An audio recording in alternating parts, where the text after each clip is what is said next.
the book of Isaiah, chapter 30, verse 17. For I will restore health to you, and I will heal your wounds, says the Lord.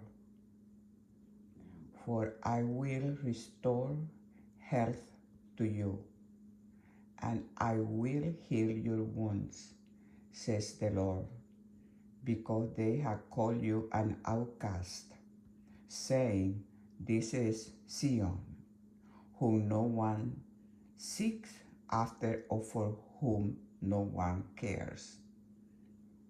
But the Lord says, I care.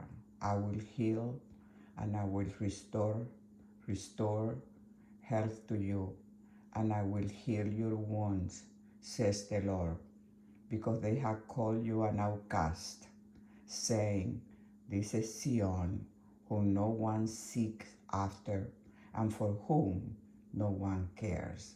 And the Lord says, but I care, and I will restore health to you, and I will heal you, says the Lord.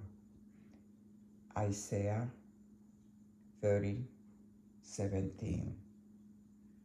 In Jesus' name I pray. Amen.